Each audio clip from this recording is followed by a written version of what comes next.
Hello, good morning everybody. Chris Flick here, new episode of Strength School. Now today I covered a few of these, I covered this topic yesterday in my podcast, episode number 51, Chris Flick Podcast. Check it out if you want in on more information regarding this stuff. But let's just say that the place that you live, the country that you live in, your little town that you live in, the gym's shut down. You haven't worked out in over a year. This is something that you've always done your entire life, or maybe it's just something new, as you're saying like, wow, COVID-19 is really doing some harm to those maybe unfit. Maybe I'm gonna do my best and try to get fit, right? So there's three things here. Everybody likes a little circuit, everybody likes a little superset or a triset, whatever you wanna call it. But there's three things that we need to keep in mind. Number one is our mobility. Number two is our capacity to do work. Number three is our overall just relative strength.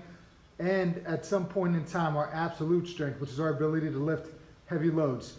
But when we first start on this program here, we need to keep in mind that we need to be able to perform exercises correctly. We need to have the proper joint mobility in order for us to do stuff. If I got a cranky shoulder that rounds forward here, doing push-ups or a bunch of overhead presses might not be the best idea. I want to bring this thing back, correct the shoulder, and then I could start working through full ranges of motion. Same thing goes with the hips, all these other areas, right? The next thing is our capacity to do work.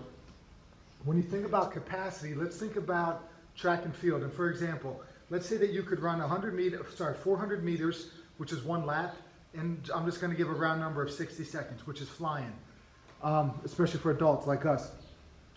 Now, if you could rest for 60 seconds and then repeat that same effort, and then rest for 60, repeat that effort continuously over the course of 5 or 10 minutes, your capacity to do work is pretty great. It's pretty large.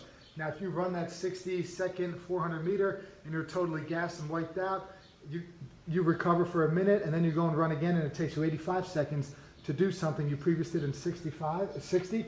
Your work capacity is not there yet. So it's like repeatedly doing work over and over again at a pretty high level. That's our work capacity. It's our capacity to do work over an extended period of time. Can I walk and carry weight for 40 seconds? Can I push a sled for 40 seconds? Things like that. It's doing exercises over an extended period of time. And then strength. Ideal situation here, we should be able to move our own body weight around a little bit. We should be able to do a body weight split squat. We should be able to hang from a bar for a set period of time. We should be able to hold a push-up position plank. These are the things that we should work on initially. Our relative strength, our ability to move our body. Over time, if we're feeling good, if we got the mobility down, all right, if we got our work capacity down, now we could start messing around with some of these barbell lifts, all right? Some of the more advanced stuff. You can follow any program you want. Most stuff works, guys. Most programs work for, 5 to 8 weeks. And so I don't want to say it doesn't matter what you pick, but choose something that is good for you, something that you're going to enjoy doing, and something that you're going to find some joy in, all right? And then pick that for your program. But first, now, if I was creating a workout for somebody new, somebody that hasn't worked out in a while, I would break it down this way. For every exercise that we do, so for every strength move that we do, we're going to do a mobility exercise before it and a work capacity exercise before it. So it'll be like this. If I'm going to do a squat, maybe I stretch my hip flexors. Maybe I pick up 2 weights and carry it, 30 yards down, 30 yards back, or 30 feet down, 30 feet back, a farmer's walk, and then I'm going to perform my strength move, all right? The first week, maybe I just do 1 set of 20, 1 set of 25. The second week, maybe I do these 2 things again, but now I'm doing 2 sets of 12 with a heavier weight. Week 3, 3 sets of 8 with a heavier weight. Week 4, 4 sets of 5 with a heavier weight. As you can see, we slowly nudge ourselves to lift more weight and to do, just greater things in the gym, all while keeping mobility and work capacity part of the fold.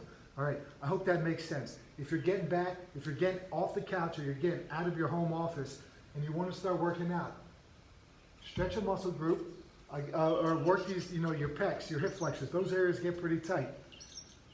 Work some mobility, work some work capacity.